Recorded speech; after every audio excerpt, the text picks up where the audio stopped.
What is up, YouTube? My Cowboys family here, bringing you guys the latest update on our very own Dallas Cowboys. And of course, as always, thank you so much for joining us here tonight.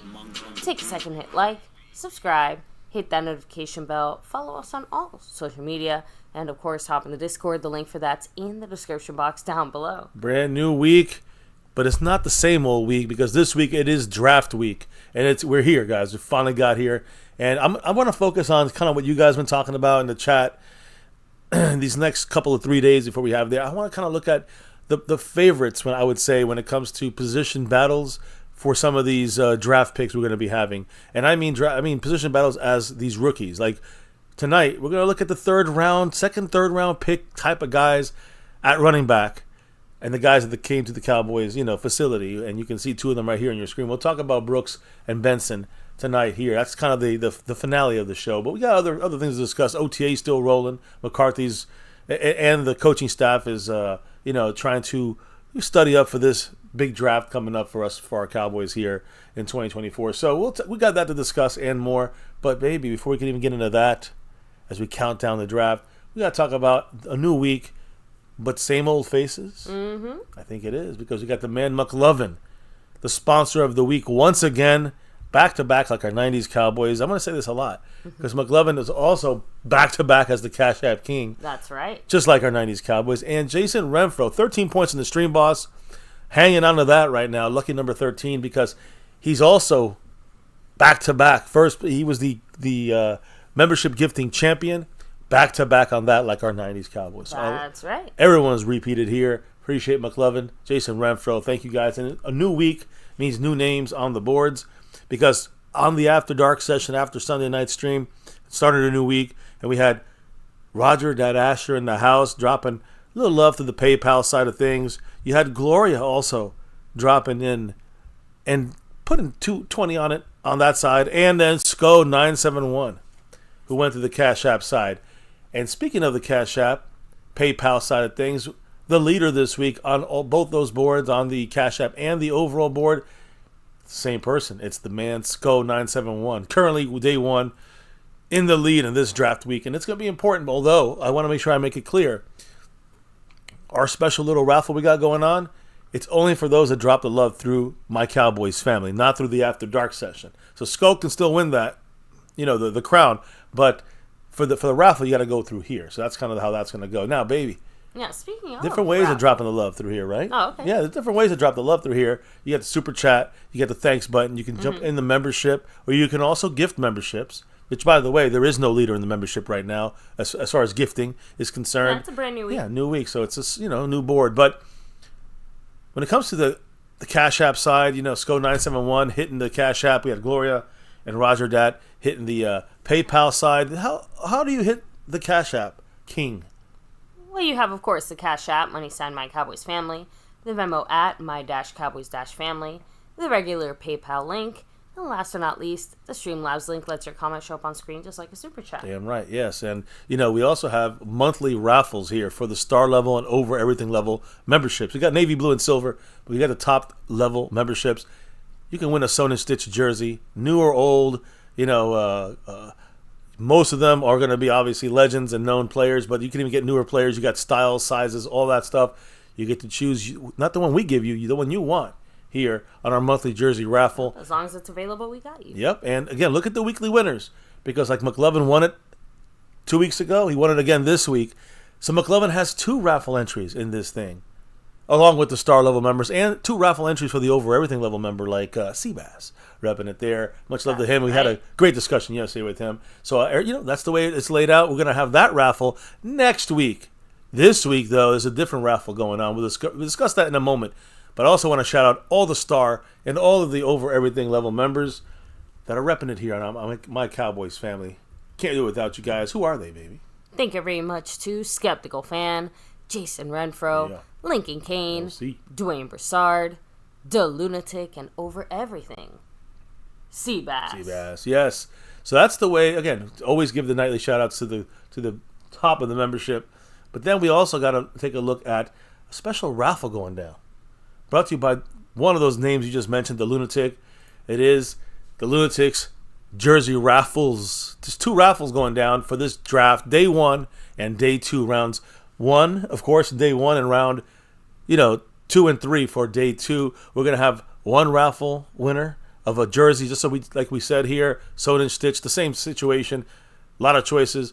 Day 1 winner will be raffled off on the first night of the draft, which is a Thursday night. Yeah. This Thursday night, and then day 2, a Friday night, we will raffle off the other jersey. Baby, how do people get in this thing? What are some bonus details about this? Again, you drop $10, bam, you are automatically entered. Every additional $10 is another entry, and they keep stacking, so unlimited chances there.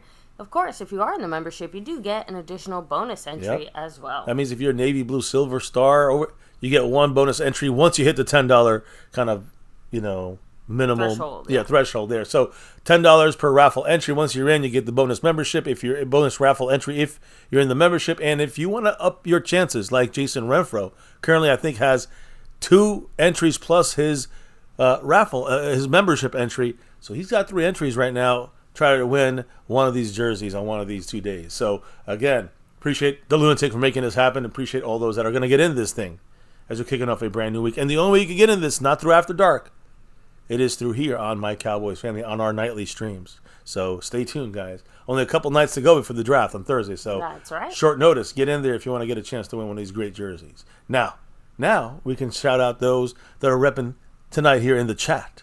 So, baby, kick it off. Let me know who's in the house as we get ready to go some draft, very important draft information for our Dallas Cowboys that we're heading into this thing here on Thursday.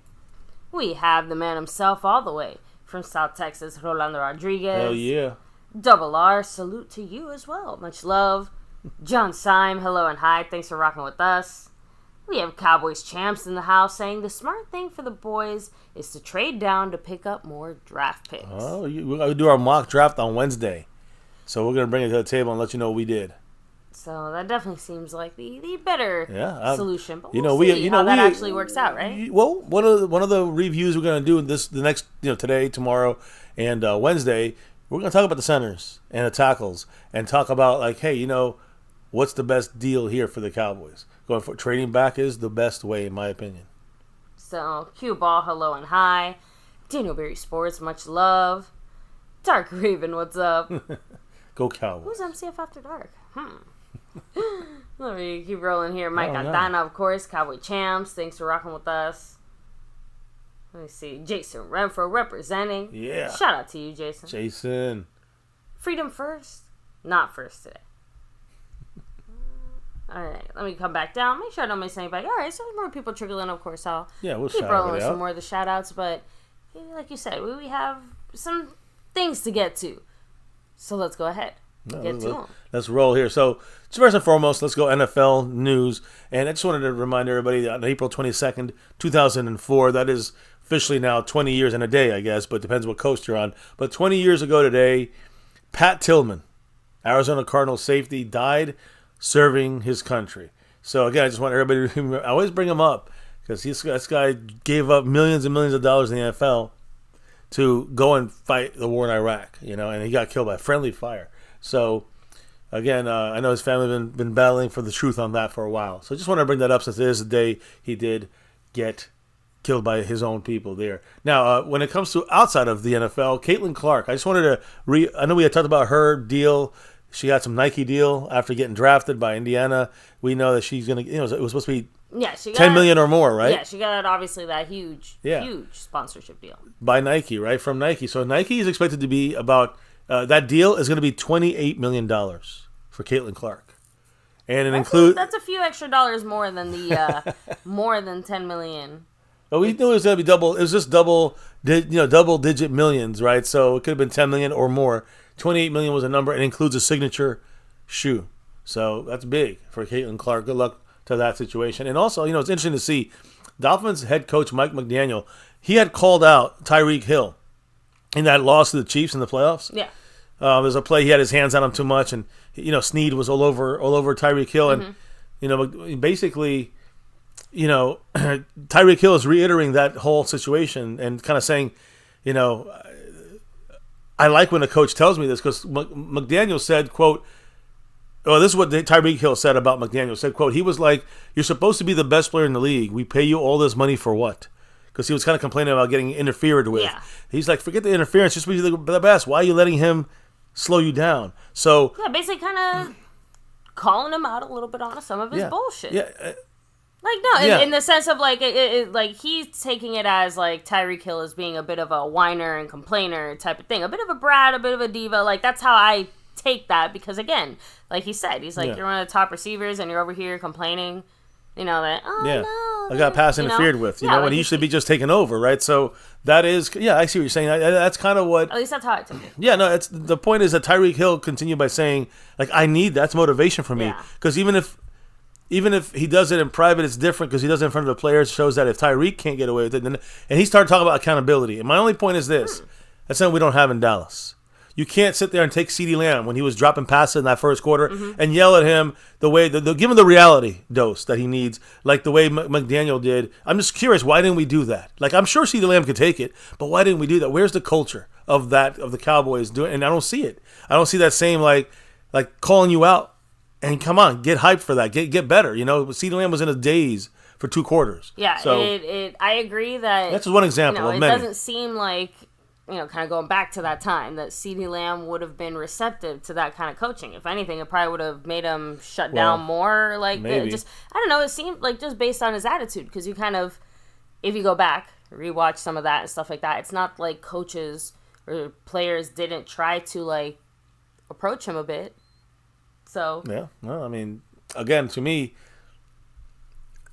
of course, there's 2 sides to this thing always, but it just is to me, it just seems like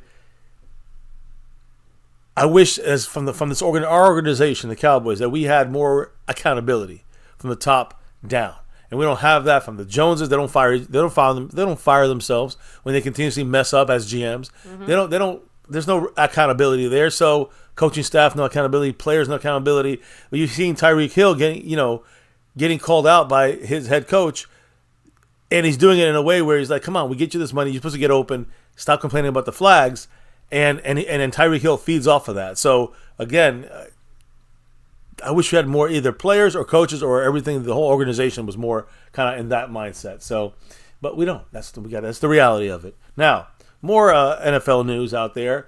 An official retirement for quarterback Matt Ryan. Oh. Yeah, Matt Ryan is done, guys. Of course, from the Falcons mainly. Finished his career now, and he retired officially. So, hey, good luck to him in his, post... future endeavors. Yeah, post-football career. Now, 49ers GM John Lynch. We know about Brandon Ayuk, and he wants to be traded. Question mark on that. We don't know. Will he be with the Niners this year? John Lynch said they're having, quote, good talks with Brandon Ayuk and that they're, quote, working through for him being part of the organization again for the rest of his career, end quote. So we'll see what happens. Again, no trade requests according to the Ayuk side. And a long-term deal is in play with the team, with the Niners. So that's where that Ayuk situation is sitting. And then one of the reinstated players from the last couple of, middle of last week.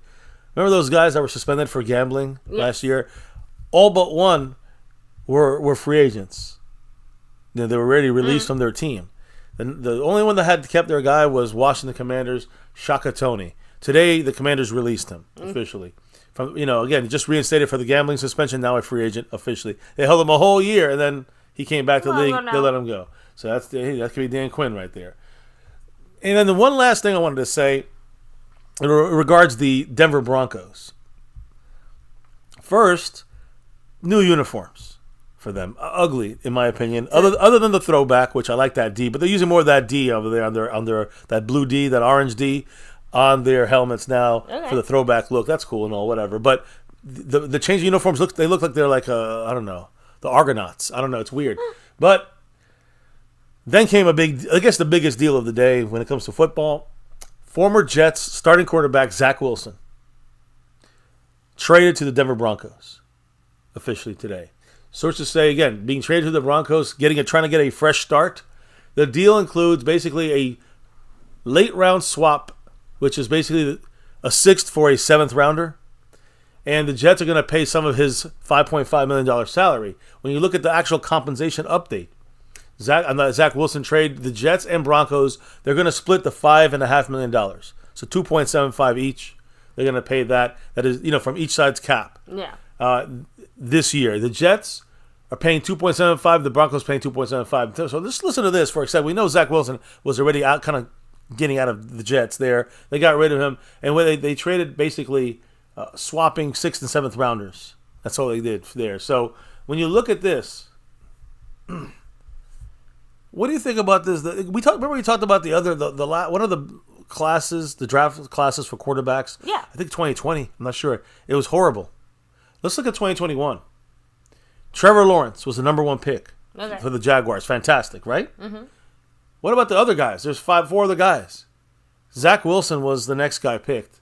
Okay. And we just saw him today, him and a 7th round pick traded to the Broncos for a 6th rounder. So, trash. Yeah, obviously did not work out. Trey Lance was the 3rd pick there for the Niners. Went to the Cowboys for a 4th rounder. You can also include that he did not work out. Yeah. In the sense of, Now, the Bears had the next pick down with the Cowboys. Where remember, the Cowboys traded away. The Giants traded out of that pick because we screwed them over on the receiver side of things.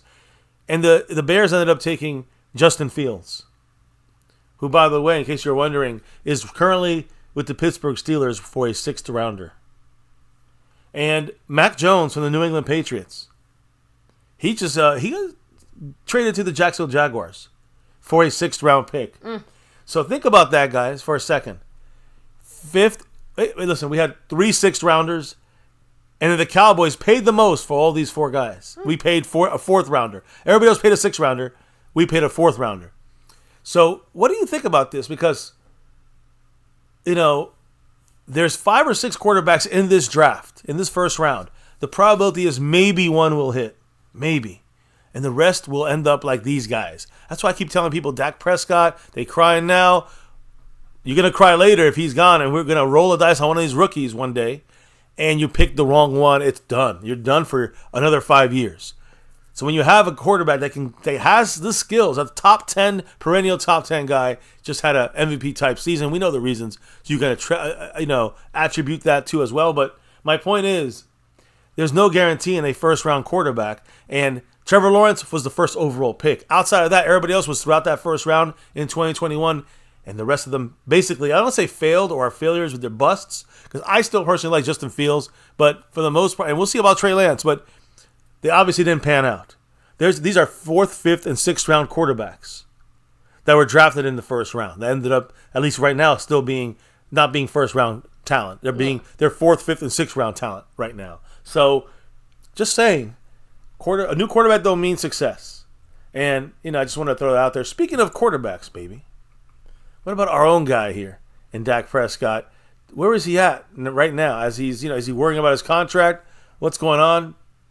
Hey, Tad Prescott posted on Instagram today that him and his brother, Dak Prescott, are out there on the golf course. He posted, quote, "Great day on the course." This was over the weekend. When he posted this today, but this happened, of course, Saturday, Sunday. Yeah. Great day on the course, just shit talking, being together, and losing a few golf balls.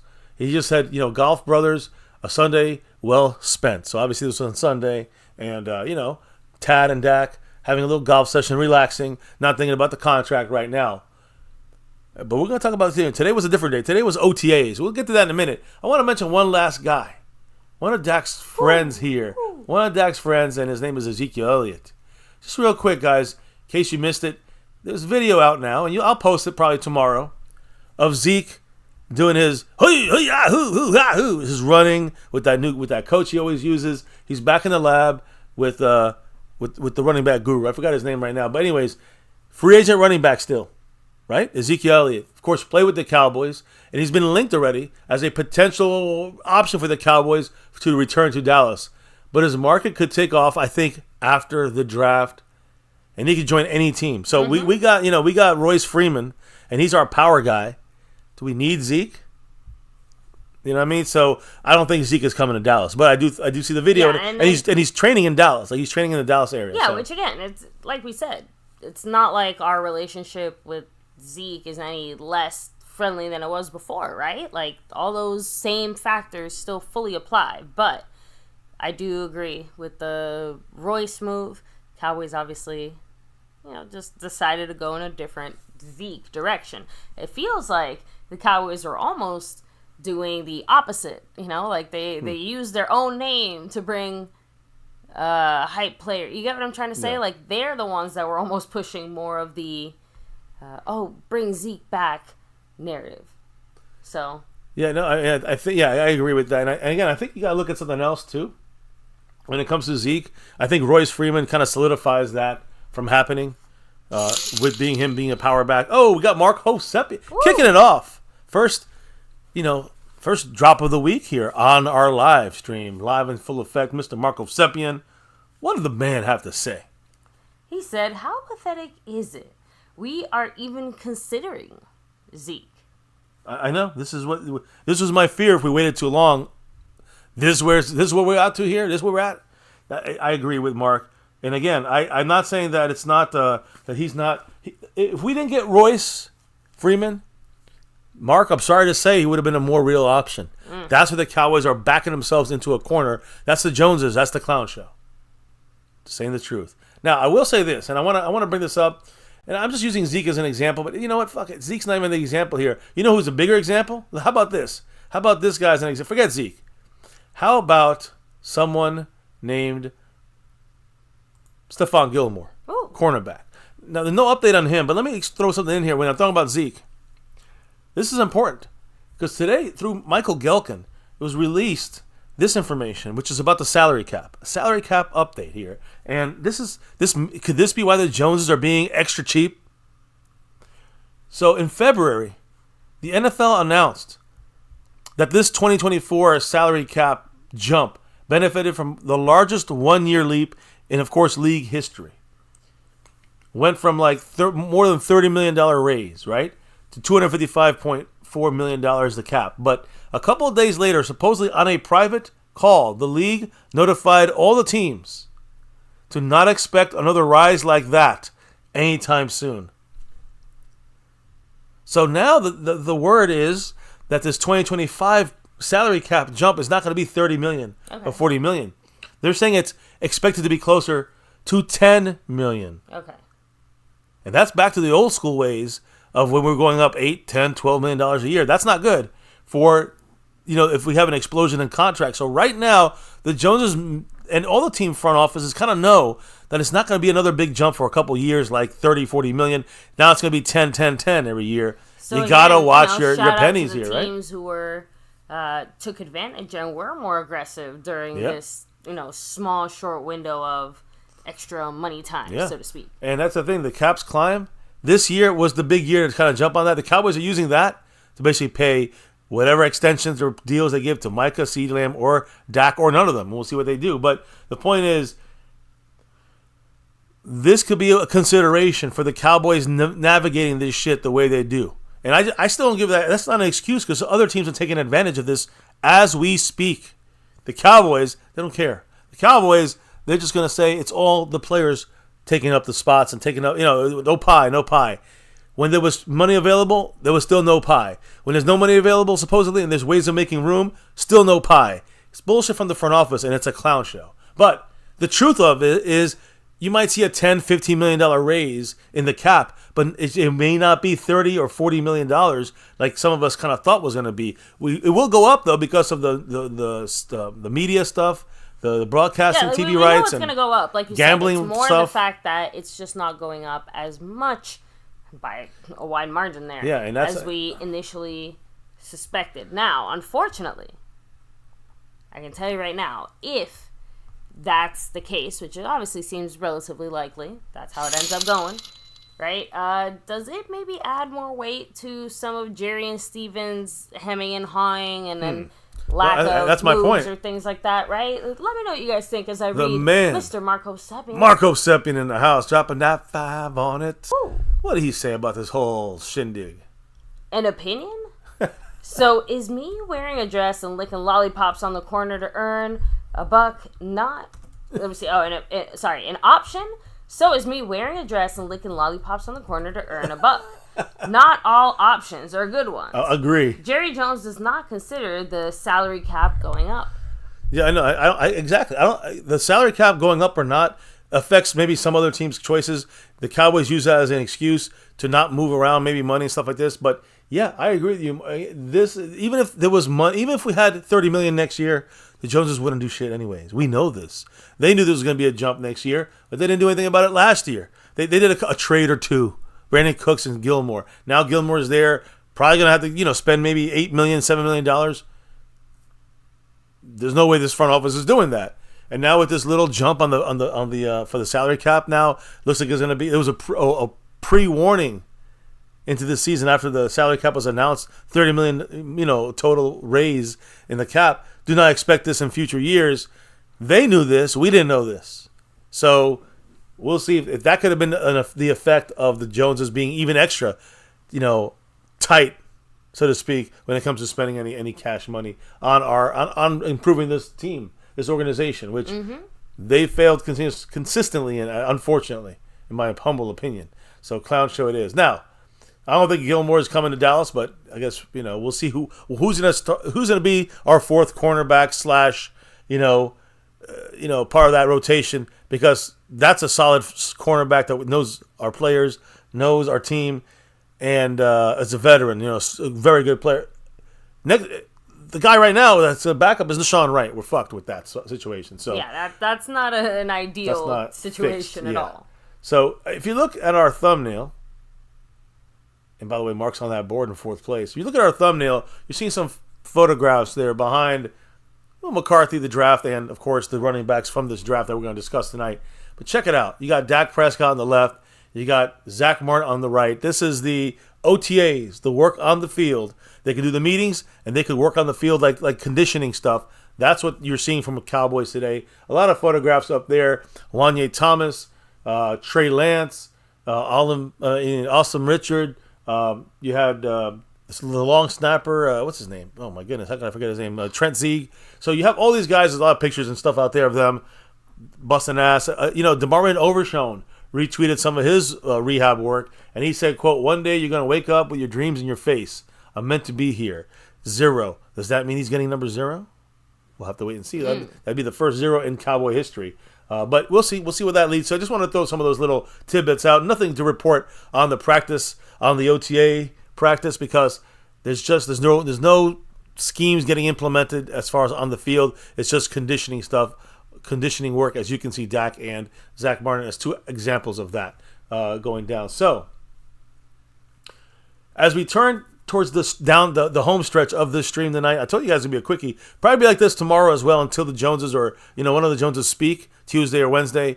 Well, we'll have a little longer show that day. Now let us know, guys. No, just because Mr. MCF and I were talking earlier today. It was kind of a funny little moment where you mentioned, wow, it's been a very surprisingly quiet last few days and weeks leading up into the draft as far as like what the Cowboys are planning to do or wanting to do. Like our, Joneses usually aren't this quiet. It's surprising. And I said, well, you just jinxed it. Watch, they're going to reveal their whole draft plans and more like tomorrow or Wednesday right before the draft kicks off, so everybody has a chance to like sit there and plan for it. So, sorry. No, I mean, again, I'm holding my breath. Because, once they get on the mic and they're in front of the cameras, you never know. Especially with Jerry-O. You never know with him. Yes, to me, the Cowboys have done a better job in keeping their draft plans more secret than in recent years where they've done a horrible job. But, again, last year people said they didn't know if Mozzie was going to be the first-round pick. I mean, I didn't know if he was going to be the first-round pick, but that was one of the first guys we looked at here on MCF when it came to last year's draft season. So, but this year, it seems like the Joneses, at least, the problem is, like you said, they haven't talked at all about their situations other than, the big discussion is not what the draft plans are right now. The biggest discussion is, why didn't we make any plans with our team? Why didn't we make any plans in this free agency? What are our plans, Exactly. So every team's doing their thing, and we are kind of stuck in the mud it's still. Like the plan is nothing. Yeah. We know it's not. So, as we look at this draft, and we're going to wind it up here with the running backs, and I want to make sure we all kind of remember, like Mr. Marco Sepien just dropped. And again, I think he drop yesterday. I think he dropped a little bit of love yesterday. He did. So he's got himself officially. Mr. Marco Sepien is officially in the raffle. Which raffle are you talking about? The one at the bottom right? This one right here? Baby, explain what this raffle is all about. Of course, guys. If you drop $10, bam, you're automatically entered into our awesome Day 1 and Day 2 jersey raffle. Thanks to the man, the Lunatic, here to kick off the 2024 NFL Draft. It's your choice of, player style and size. As long as we have it available, you got it. And $10 to enter. Every additional $10 is, another entry. They keep stacking. Yep. So, right now, sky's the limit there. Yeah, right now, Mark has, I think he's 6 away. Is that right? 6 away? 6 away, 7 away from another raffle entry. And I don't know if he's in the membership anymore or not, but if you are in the membership, any level, Navy, Blue, Silver, you get a bonus entry once you hit the $10 mark there. So appreciate him. Jason Renfro also in this thing. Right now, those are 2 winners at this point because there's only 2 people in it. That's right. So we'll see what happens. But, again, these shows are going to be kind of quicker. We'll have a show every night, and that's your only chance to get in this thing. So it's kind of like a flash raffle. So get in there and get in there quick if you want to try to get a chance to win one of these fantastic Sewn and Stitch jerseys. Now, as I keep looking at this, baby, and again, we're talking about this draft, I do kind of want to give an update on on a 30 visit player that came in to get kind of get checked out by the Cowboys on one of the last days we can do this at this point here. And again, the guy I'm talking about is Houston standout tackle Patrick Paul. He had a visit with the Cowboys, and he is 6'7", 331 pounds, and he also visited with 11 different teams. Also, another little insight about this guy here, Patrick Paul, who could be like a like a Tyler Smith type pickup, kind of under the radar, 6'7", 331 pounds, and is a tackle. I don't know if I would say, I want to go tackle, but this guy could be that reach that maybe is like a Tyler Smith reach, like we think, in the beginning, because he's 6'7", 331, can play both left and right tackle. And he's coming off the board, I think, more. We haven't talked about him much, but according to most analysts and experts, he's coming off the board earlier than everyone thinks, earlier than expected. Wow. And he has a proven track record when in college of experience and production. He gave up the second fewest total quarterback pressures, only behind the top tackle in this draft, John Alt, who's right now give up 5. He gave up only 9. He was also second in pass blocking efficiency behind John Alt. So when you look at the pass protection, this guy is second to John Alt at tackle. Even though he's maybe the 7th overall tackle, 8th overall tackle, he's really the second best pass blocking tackle. Now, he also has the highest pass blocking grade in the country, 91.5 through PFF, and he has the longest arms in the entire draft. His arms are 36 1/4 inches. And just in case you guys, here's the crazy part about this, though. That's why I'm going to mention him. And we'll talk about the offensive line in a little bit, like tomorrow. Really tackle tomorrow, I think center on Wednesday with our mock draft. But here's the thing that's interesting. Daniel Jeremiah, who's an analyst, a draft analyst, he is very low on Patrick Paul. Oh. He ranked him at 120th in the draft overall. So you can get him in, the 4th round, technically, right? The consensus put him around 40th. So it's 80 picks different between, Patrick Paul on the consensus board and then expert Daniel Jeremiah putting him 80 spots lower at around 120. So, again, it's kind of like one of those guys. It's kind of reminds you of the Tyler Smith situation where some guys had him a lot lower. Boom, he's off the board. There was like 2 or 3 teams that were eyeballing him there in the end of the first round. So I think the Tennessee Titans were the other team. So again, we'll see how this goes out. But do not forget that Patrick Paul from Houston did visit the Cowboys as well and could be an option for the Cowboys going forward. We'll talk about the tackles tomorrow. Maybe bring up Patrick Paul again, but I'm going to focus on 2 tackles that are not mentioned here. Saying that we didn't discuss tonight. But tonight we're discussing running backs. Because I believe we're going to go backwards, 3rd, 2nd, 1st. 3rd round, 2nd or 3rd round, but I'm thinking 3rd round is what I would hope the Cowboys go to when it's time to make a draft pick on the running back position. Now, when I look, we can take a look at our little draft board here and kind of see where the Cowboys had their 30 visit guys, kind of what rounds they're going to fall in, more or less. and let's hyper focus on running back. And there's two guys I want to hyper focus on. Right now they have him listed at round 2 on this board here. This is CBS Sports board.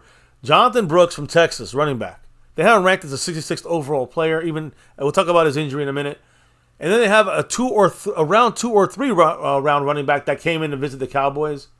Two guys, actually. Trey Benson from Florida State, who's ranked 99th, and then Wisconsin running back Braylon Allen from Wisconsin. He's ranked 86th. So you're seeing running back is going to be a 2nd or 3rd round pick, in my opinion. Yes, there's a couple more later. Bucky Irvin from Oregon is a 3rd or 4th round kind of guy. He came to see the Cowboys. Imani Bailey from TCU, he's a 5th, 6th round kind of running back there. Jace McClellan. If we don't go running back early, he's the guy I'm looking at from Alabama. Probably a 5th or 6th rounder. Tyrone Tracy from Purdue, an option there. Rashawn Ali from Marshall, an option even if we draft the running back in the 7th round. So those are the guys that came into Dallas that we know are looking at running back. But I want to go at the top spots. If we go with hardcore running back, if we decide to go with a running back earlier than later, we're talking about round 2 and 3. Yeah. When we're going to go for a running back. And today, it's important to listen closely here, because today Adam Scheffler had a breaking report in a way about number 24 on your screen, Jonathan Brooks from Texas. Adam Scheffler said this, quote, even in a draft considered subpar at the running back position, more on that in a moment, but some think it would be a surprise if Jonathan Brooks made it past Dallas's turn in the 2nd round at pick number 56. So a lot of people will be surprised if the Cowboys pass on him, do not draft him at 56. Wow. Are the Cowboys going with a running back that's injured in the 2nd round earlier than they maybe should? If you guys were listening during yesterday's live stream when Mr. Seabass joined us, that was one of the big points that I think I made towards the end. Yeah, I would hate to think of something like that happening. That would be, I don't want to say worst case scenario, but it feels like, again, in a draft where we need every single one of these guys to not just hit, but contribute actively in some way, especially those first 3-4 picks. I mean, it feels like we're putting way too many eggs into a possibly busted and broken Brooks basket. Yeah, I agree. So, and again, to me, it's like, you look at Jonathan Brooks, you may be saying, well, why are we hating on him? What's going on? The guy is a great talent. But let's look at, and that's where I'm going to start off. I don't know if anybody in the chat, what are they saying about Jonathan Brooks? Any comments on him, if there is any? Because I want to kind of dive into both these guys. Let me see. Matt Batten said, I don't want Brooks. Stay away from injury guys. And that's the scary thing, guys. The clown show looks like, at least to the public right now, we just talked about them keeping things kind of quiet. It sounds like the Cowboys may want to go with Brooks in the 2nd round. They want to make the splash or something. If they love him, we're going to need a center and a tackle. And that's to me bigger than getting the running back. Is getting the center and tackle. 1st round center, 2nd round tackle. No, 2nd round running back. What? Skeptical fan in the house, cooking it with the Brandon Cooks $3 holler. Shout out to you, skeptical fan. Up on that board, kicking off a new week. What did the man say? Go Cowboys. Go Cowboys. Thank you so much, skeptical. And again, slowly but surely making your way onto the leaderboard here. So, by the way, does the Stream Boss have 3 left? Is that what it is? I believe so. So, yeah, Jason Renfro is holding on to his Stream Boss by a little hair. Wow. Skeptical fan cooking him down to 3 points. Is it 3 you said? Mm-hmm. So, perfect. By the way, Griff181 said, if we signed Henry, I would have no problem drafting Brooks. And Jones and Cowboys I agree said, with that. Brooks is the real deal. I know Texas and I'm familiar with him. He can run and catch. Jerry's going to get him to lowball him due to the injury. That's 4 years. That's 4 years from now, right? Yeah, so, he has such a good high upside that Jerry will take the chance. The thing is that if he has the upside and he ends up producing, he's going to need the money. When he's going to say, show me the money in a couple of years, in 3 years, 4 years, you're gonna have to pay him the big bucks now if he produces, right? Or because of the injury. I don't understand how that's gonna. I don't know how the injury is going to lower his price in the future if the guy is producing the way you want him to produce. Yeah. You know what I'm saying? So that's a catch-22 there. Because let's break it down real quick and tell me. I need to know what you think on this. Of course. Because Jonathan Brooks, first guy we're going to discuss here in this draft, in the scouting report, running back from the Texas Longhorns. You know, he's a redshirted sophomore entering this draft, and he's 6'1", 216 pounds. Okay, so he's like almost like Zeke, or a little smaller than Zeke, like Tony Pollard. But his season ended prematurely with a torn ACL last season when he went up against TCU in November of 2023. So again, he has said before, we know the doctors, they're saying that his recovery has gone well, expects to be ready to return to the field by the start of training camp. A lot of outlets are also reporting that Jonathan Brooks may be going to the Cowboys, maybe at pick 56. But let's now look at kind of like, what does the film actually show from Jonathan Brooks? So when you look at his running style, really quickly, running style for Jonathan Brooks, he's more of a finesse runner than a bruiser. So, Royce Freeman is more of a bruiser, right? And, Jonathan Brooks is more of a finesse, stylish runner. He can easily run through arm tackles. He sets up defenders for sudden lateral cuts. Again, not surprising with his stature, 6'1", 216. He displays physicality with leg drive through contact against one or even several defensive players to fight for extra yards. Overall, he's a very good runner, needs blocks. He reads blocks very well. He's a good, reader of blocks, gets the, kind of feels where the hole's going to open up. And, when he does very good when he's looking for cutback lanes. It's natural for him. All right, you can see him doing this in TCU when he got hurt last year in his long touchdown run.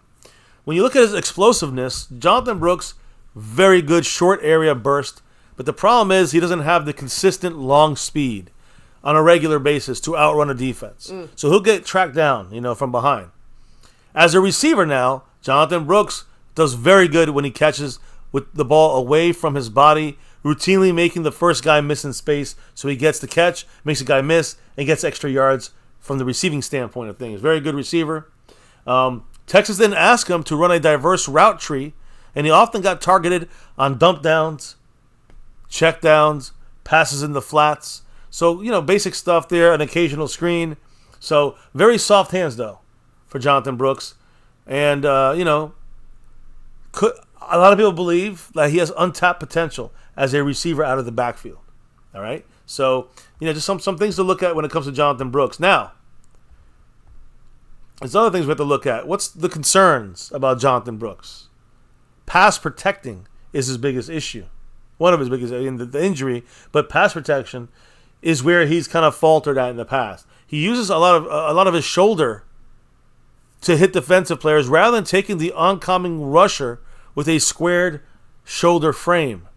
So again, even coming out of the backfield, he misses chip blocks on the edge. We cannot afford missed chip blocks. So this guy, Jonathan Brooks, got the running ability, catching ability, but not the pass blocking ability. And we need chip blocking probably more than ever with our situation right now on our offensive line. So he misses chip blocks on the edge, much more than you'd like to see. But he does understand where the free rusher always is coming from and always tries to pick up that assignment, which is a good, that's a good part of his pass blocking. You look at Brooks, Jonathan Brooks, the patience that he runs with and the lateral movement reminds you a little bit of Le'Veon Bell. And his effortless glide when he's running in his motion, when he has the ball in his hands, he just glides. So again, when it comes to the Cowboys, how are we fitting with him? Practically locked into having a running back by committee. No matter what happens, whoever we draft, even Jonathan Brooks, he's not going to be the only guy. It's going to be Rico Dowdle. It's going to be Royce Freeman. Yeah. That's what it looks like it's going to be. See, by starting out there, the first two picks have to be O-line and the third pick linebacker. And after that, just, team needs. Well, right now we're hearing pick 56 in the second round, Jonathan Brooks. That's what some people are saying. Yeah, I will say, though, I do think it is very likely that the Cowboys double dip at O-line in those I hope. first few rounds. I hope. Whether it's, Don't worry. After tomorrow, we'll be talking. We'll double dip ourselves. We're going to talk about tackles tomorrow and centers.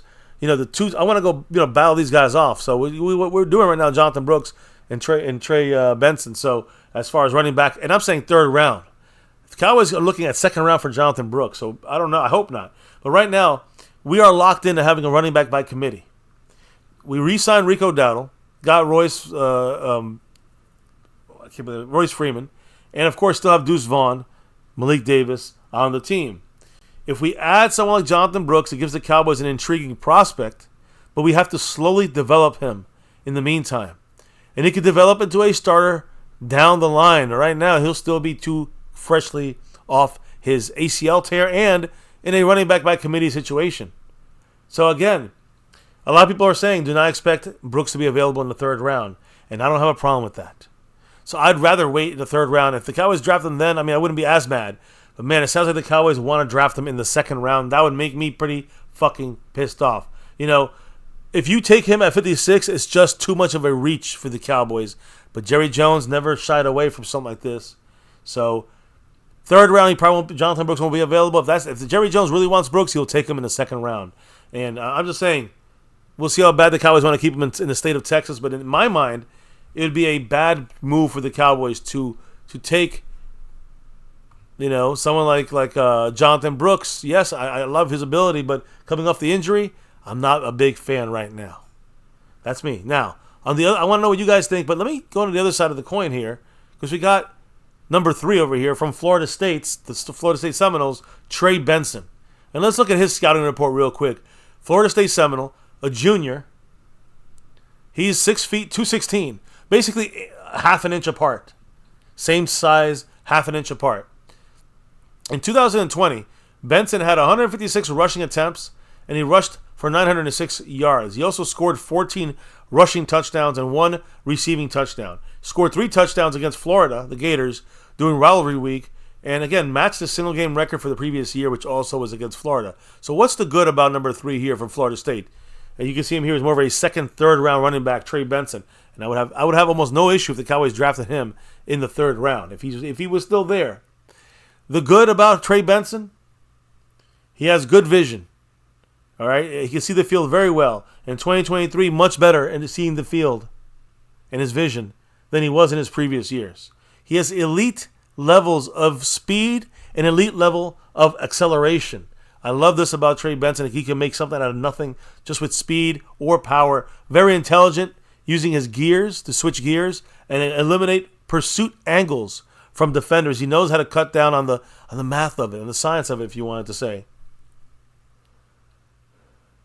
Also a very aggressive runner, which is what I love about him as well. So he can make the moves, change up the gear, and kind of go from slow it down and speed it up in a second. But he also can run your ass over. An aggressive runner, no fear of contact or going straight at defenders. He again has good contact balance. When he gets hit, he doesn't fall down. He keeps his balance, and it really does well on inside runs. So if we get those first 2 picks, offensive line in the center and tackle, and we get a running back, we've completely upgraded our running game on the offensive line and in the backfield, which would be a big check, yes, a good check, yes, going forward.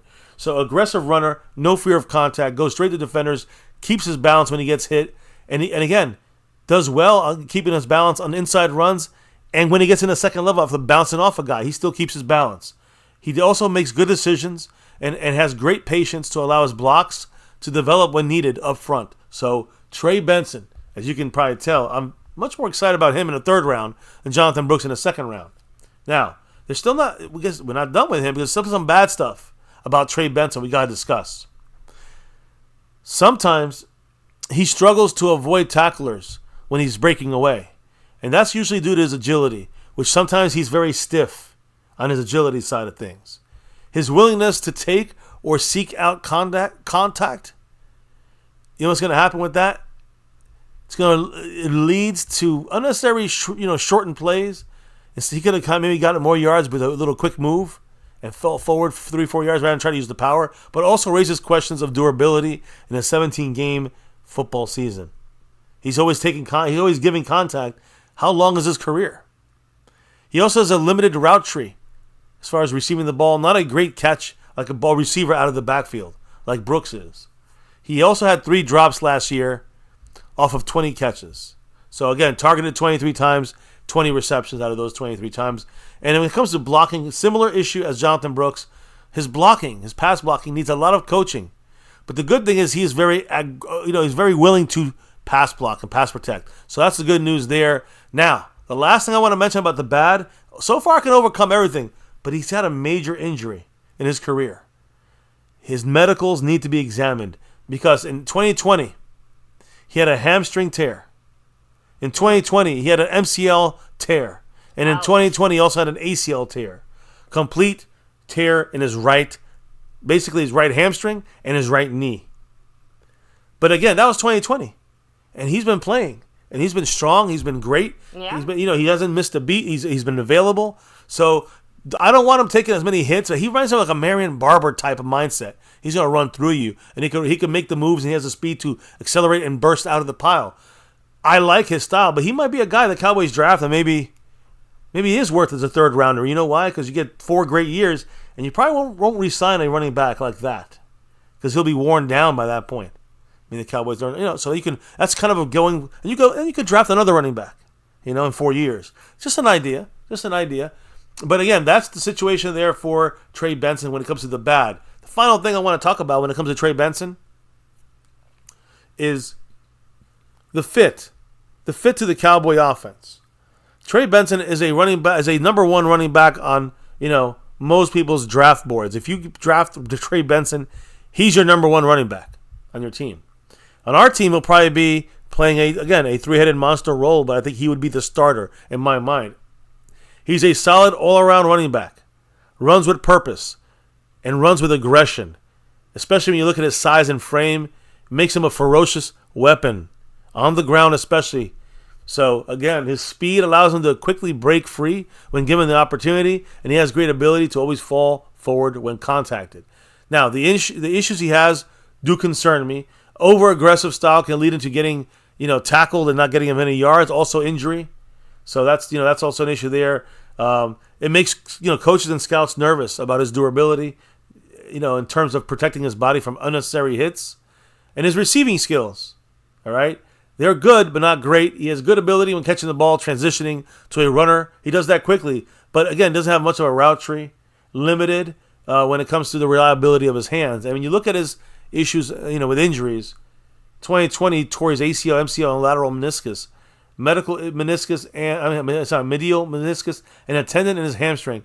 All these were tears happened on the same play, but he's bounced back strong from that. So overall, he's as tough as a running back as they come. Runs with exceptional speed and power, making him a double-edged sword on the ground. People are saying at the earliest he'll be right after Jonathan Brooks in the second round, and he will not be there probably even as late as when we pick in the third round. So Trey Benson, Jonathan Brooks would be the top running backs that the Cowboys would go after. And listen, there's some good things about Brooks that are better than Trey Benson, but to me, I would feel the reliability of Trey Benson would be nice. Now, let me give you guys my last option here. I didn't dig deep into him, but just one other guy, and he's the other guy I mentioned on this whole thing. In that third round, if Jonathan Brooks and Trey Benson are gone, do not be surprised if the Cowboys fall to running back from Wisconsin, Braylon Allen, in that third round. I think, he has the power that Trey Benson has. He has some of that similar kind of explosiveness, not the speed as much, but to me, that's where you're kind of seeing where the Cowboys have a bunch of fallback plans. You can go Bucky Irvin, you can go in the 4th round, 5th round, you can go Rasheen Ali in the 7th round, but at this point now we're talking about easily non-starters. I think Braylon Allen is probably the last non-starter, immediate impact guy we can hit at, whether it's probably third round. Probably fall right where we were at. So if both those options fall through, do not overlook Braylon Allen from Wisconsin as an option for the Cowboys right there at the 87th pick in the third round. That's where he's projected to go, in that the 86th, 87th, 88th pick. So that could be the Cowboys' fallback plan if they want to go with a top or one of the better starting type running backs in this draft coming into this league and coming into the league now. So just some options. What do you guys, baby? What do you think about both these running backs? Other options falling back on them, and what's your thoughts on that? Your thoughts on that? I mean, I would prefer to go in the third round, like most of us here in the chat are saying, kind of like you hinted. Again, my only concern, and I think you brought this up earlier too, it seems like the kind of running back Cowboy favorite, the guy that we all heard, so as soon as we heard about him, we're like, crap, that sounds just like the Cowboys, right up their alley, right? Jonathan Brooks. He is kind of projected to not make it past the second round. Yeah. So that's the only, that's the part that I keep getting stuck on, right? If that is the guy that the Cowboys seem to really like and really have their kind of eye on, it basically forces you into what I'm going to assume is going to be an O-line, running back, O-line, first 3 picks. So, and the O-line side of things, 11 out of 10. I'm perfectly okay with that. But yeah, I would not want to draft any of those guys, basically, even in the second round. Exactly. My point is that Trey Benson or Jonathan Brooks in the second round is a no for me. But I'd fall back on a third round Braylon Allen, and after that, you got to kind of go into the fifth now, and then there's a couple options there. And even I admit, the way that the Cowboys are talking, it does seem like they are targeting a more higher value running back than just a 5th or a 6th round guy. Yeah, I agree, and that means Jonathan Brooks, Trey Benson, or Braylon Allen, which would be the fallback plan there. I think those will be the 3 running backs the Cowboys will look at if. On day 1, I'd say on day 2 is the big day, I think, for running back. So hold on there, you guys said MCF. All the running backs you talk about have injury history. No more hurt players. Well, it's hard to to avoid all of the guys' injuries because when you look at Trey Benson, he was injured in 2020, and he's been back, playing 4 more years, and he's not get injured. Not gotten injured like that at anything. So it seems like he's fine. Again, ACL tear from Brooks scares me more. But again, like I said, Braylon Allen, an option for the Cowboys if neither guy is there or work on their draft board. So, not sure what his injury issues are, but let me keep rolling through some of these comments here. Burn Bar said, that's why I keep saying trade back. You'll get an extra second-round pick. Well, trading back depends how far back. But if you trade back even like 5-6 spots, at least a 4th, probably a 3rd. But I don't think we get a 2nd unless you trade way, way, way back. Yeah, our draft pick where we're at is just not conducive, I think, to getting a second-round pick in return for it. Yeah. So, let me kind of see here. Nick Yak said, running backs just don't work out so many times you can get later-round guys for the metrics. I agree, especially that we're running 3 different running backs this season. We're not going to run on one running back and make him bell cow. So why do you want to invest a second-round pick on a guy that's going to be playing 33% of the time? It makes no sense. Now, Wisdom to God said, we'll stop throwing this year. Our linebacker will be back, and last year he was hurt. We can get a stud linebacker in the 4th or 5th easy. We don't need a linebacker, before running back, O-line, and receivers. I agree. I agree with that. Those other positions, you get those I don't first. agree. Now, we lost LVE, but he got replaced with Kendricks. That's an upgrade. We lost Overshone. He's coming back. Hopefully, knock on wood, everything's good and he can stay on track. But, we know we had an issue with guys coming back from ACL tears. So we're hoping that, this is the right stuff. But, again, I don't mind picking up a day 3 linebacker. You know what I mean? That's kind of my thought there. I agree, though. You want starters that are going to play the most on that field, and you're going to see them and see that, hey, they don't have to wait for the backup to be rotated in. You want your center, you want your tackle, and you want your running back in round 1, 2, and 3. That's the way you want to do it. So we'll talk about our mock draft, on Wednesday. Tomorrow we'll talk about offensive line and tackles in that end of the first, beginning of the second round kind of vibe. And we'll go through a couple of names that the Cowboys could definitely target, even if we trade back and get a first-round pick. And draft them in the first round. It could be an offensive tackle. I think there's a couple guys, even on this list, that they may be very interested in. We'll discuss that tomorrow. And we'll end it on Wednesday as we talk about our center options. mainly at the end of that first round, beginning of the second round. We'll talk about that and more in the next 2 days here at our draft countdown as we get the cameras on Thursday and we do our thing here, give you our impressions, our thoughts, our reactions live. And, of course, both days, I hope we might have to extend it, I guess, maybe the next week. But it comes to this raffle because we might not have enough people to do it yet. But, yeah, guys, the Lunatics draft raffle, day 1, day 2. That's the goal here, is to have enough people in the raffle so we can do this. If not, then we'll push it down another week, I guess. But either way, it's another reminder, $10 per raffle entry. We got Mark Hovsepian in the raffle officially here with Jason Renfro. And, we keep building upwards towards, seeing who's going to be in this thing and winning one of these sewn and stitched authentic jerseys, bro. And again, there's 20, 30, 40 different choices to pick from, new and old. We've been wrapping different ours styles, for years now. All the time during the games. And, it's almost like a must-wear. At least, you got to at least rep that Cowboys at least once a week, right? So, hey, appreciate you all here with us. Let's do those final shout-outs and call it a night. I'm going to give an extra special shout-out to Mark Hovsepian and Skeptical Fan, who's Skeptical 7 away from basically being not just in the raffle, but getting his membership to kick in for the raffle bonus. And that'd make it 2 raffle entries for him. So we'll see how this thing continues to go. Skeptical Fan, Mark Hovsepian, thank you for dropping the love tonight and kicking off the week last night after the stream on our Sunday after dark. Or you get Monday morning after dark. Roger Dat, Gloria, and Sco971, who, by the way, is in the lead on Sponsor of the Week and the Cash App King. McLovin back-to-back in it as our Cash App King and Sponsor of the Week, 2 weeks in a row like our 90s Cowboys. Jason Renfro also back-to-back in it as our membership gifting champion, and he's holding on to the stream boss with a 1-2-3 on it. 3 away. Someone putting their name right there in that spot where Jason Renfro's name is as our stream boss. We'll see what happens. I'm assuming that's going to be tomorrow. We'll find out, who's going to jump into that spot. And we'll see if anybody else wants to get into the raffle and get it done. Let's do the shout-outs, baby, and close it out. An hour in the show. A quickie. News a quickie. Luis Ortiz, what's up? Have a great night. Nick Yak saying you need 4 linebackers who can play, especially to stop the run. Yeah, well, we're 2 away then, right now. John Symes saying we only have everyone for 1 season. Yeah, they turn into 1 year pumpkins guys. at midnight. Rolando Rodriguez, have a great night. Take it easy. Much love. Stephen White, have a great night.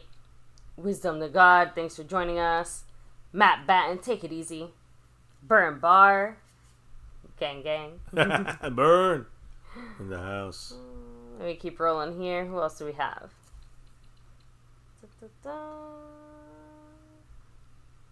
I just want to make sure I don't miss anybody here. Sea Bass, of course. Yeah, over everything. I would love it if another team somehow took Brooks, but that'd I have be a great. hard time seeing. Oh, I hope somebody happen. does. Please, somebody take Brooks. Just remove that temptation. Lead Commander, hello and hi. Washington, boo. Of course, Skeptical Fan. Of course. But yeah, that's actually as far back as I can go. So thank you again. Huge shout out to everybody here chilling, hanging with us. Speaking of, by the way, Jason Renfro somehow still holding on to that stream boss with 3 points. Yep. Hey, that's the way it goes sometimes. So, guys, on that note, thank you all for dropping in here. I don't know if there's any last comments, but we quickie tonight, probably another hour show tomorrow. The show's going to be an hour and a half, an hour and 45 minutes. It's going to be the one where we have Stephen Jones and Jerry Jones speaking, which usually they do address the media Tuesday or Wednesday. So we'll see what happens. But, we're going to do it basically this whole week. We're going to be live in some shape, form, or fashion. And we'll be live during the stream on camera Thursday night and Friday night for rounds 1, 2, and 3 of the draft. So, and we'll have the wrap-up Saturday night. We'll have the wrap-up for what happened on Saturday and probably give our final grades on Sunday as we wrap up this draft week. It's going to be crazy. Let's get it on. So, baby, appreciate the shout-outs from everybody in the chat. Course. Appreciate those that dropped the love and repping the boards. Tyrone Church, take it easy. In the house. Much love. Much love to Tyrone Church. And appreciate everybody here maybe hanging out for a little after dark session. We'll see. I don't know how long it's going to go for tonight, but you never know. After dark, you just got to be subscribed. You just got to know. If you know, that means you're subscribed and you have your notification bell on, because you just never know when those crazy people over there on MCF After Dark are going to go live. Maybe tonight. You'll have to wait and see. Guys, on that note, thank you for repping with us, baby. You know what to do here, closing this thing out. Why do we do this? Definitely this week, each and every night on My Cowboys Family.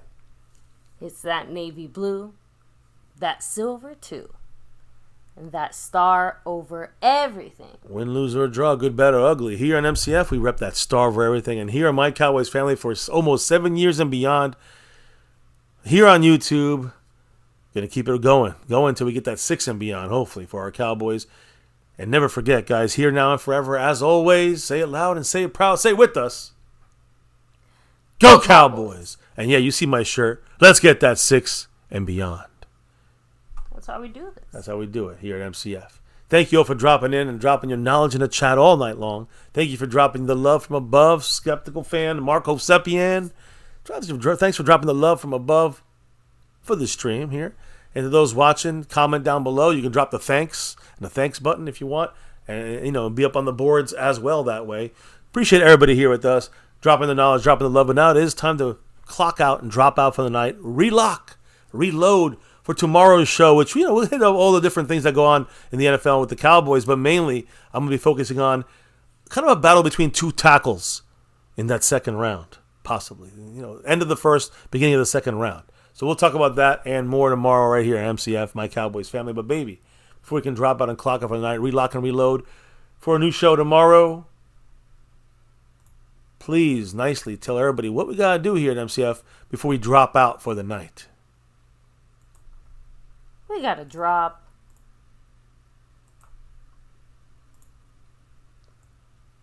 the beat. Yeah, beat's been dropped. It's a Rizzy rap here at MCF. Now it's Montana 808, take it easy. Yeah. And East Side. East Side Harold, Montana 808. Thank you all for rocking with us here. Another one. Another wrap-up of the news, info, and updates for our Dallas Cowboys. We're on draft week. Let's roll. Thank you all. Can't do it without you all on this wrap-up right here for another Dallas Cowboys MCF Cowboys chat, baby. You know it. We talked about the running backs, the top running backs. I don't think we should go before the third round. Third round at the earliest at running back, just based off what we just talked about tonight. But hey, Cowboys are in OTAs. Cowboys are also, the coaching staff, the scouts are checking out every single possibility, hopefully. And hopefully haven't made up their minds by overreaching on picks like they've done too often in the recent years. Here in FCF, you know what it's about. That navy blue, that silver too, and that star over everything. Never forget the number one thing here in My Cowboys Family. Much love to you guys in the house. Hitting that like button for the stream, hitting that subscribe button. Over 34,500, and let's get to 35K. Let's go. Appreciate the subscribers, and of course the notification bell. Set it to on and all videos. Also follow us on X, Twitter, all social media at My Cowboys Family, Discord. We're going live through there as well. Appreciate you all hanging with us. Hit the like, subscribe, notification bell. We'll see you back here tomorrow for another one, and of course, stay safe. Much love, and never ever forget, go Cowboys!